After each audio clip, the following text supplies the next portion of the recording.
ჯიუდო არის ოჯახი და ემოციები, რომელიც უსაზღვრო არის. გოგო და ჯიუდო არა, უფრო ბიჭის თემა არისო.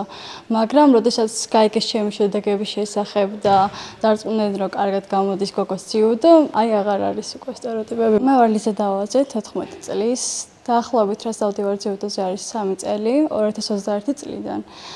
ჩემი мотиваცია იყო მამაჩემი. თავდაპირველად მამაჩემის გამო გამიჩნდა სურვილი, რომ ჯიუდოზე შემოსულიყავი. ჩემ წონაში ვარ ამჟამად საქართველოში პირველი ნომერი. თურქეთის ევროპის თასზე დავიკავე მეორე ადგილი, ოდნავ დამაკლდა ერთი ნაბიჯი პირველობამდე და იმედი მაქვს, რომ ამ შედეგს გამოვასწორებ და მომავალში პირველობას მოვუტან ჩემ საქართველოს. მივხვდი, რომ ეს ჩემი სპორტი არის და მე შემიძლია ყველაფერი.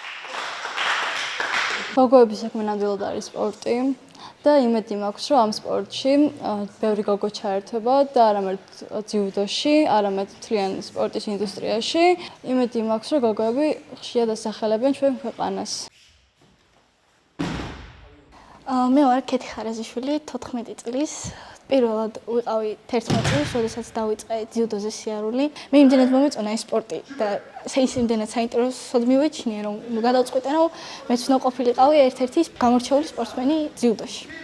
დედა ჩემიც კი იძახდა იმას, რომ ანუ მართლა ვერ ხვდებოდა თუ რა უნდა გამეკეთებინა ამ სპორტში, იმიტომ რომ გოგოები ბევრი არ ვიყავით, მე და ლიზა და ანუ ფიქრობდნენ, რომ არ იყო ეს სპორტი გოგოსთვის, მაგრამ სიმართლე გითხრათ, ამისთვის დიდი ყურადღება არ მიმიქცევია, იმიტომ რომ იმდენად მინდოდა და იმდენად მომწონდა ეს სპორტი, რომ ვიფიქრე, რომ მათი აზრი არ იყო ჩემთვის იმდენად მნიშვნელოვანი და ყოველთვის ვფიქრობდი იმაზე, რომ ანუ რატო გვისვავდნენ ეგეთ კითხვას, იმიტომ რომ ყველა შეუძლია ნებისმიერ სპორტში იყოს ზოგი ჯიუდოისტი იქნება, ზოგი მოცეკვავი, ვისთვის როგორ. ბოლოს ვიყავით ლატვიაში, რიგის ევროპის თასზე, სადაც გავხდი ბრინჯაოს პრიზიორი.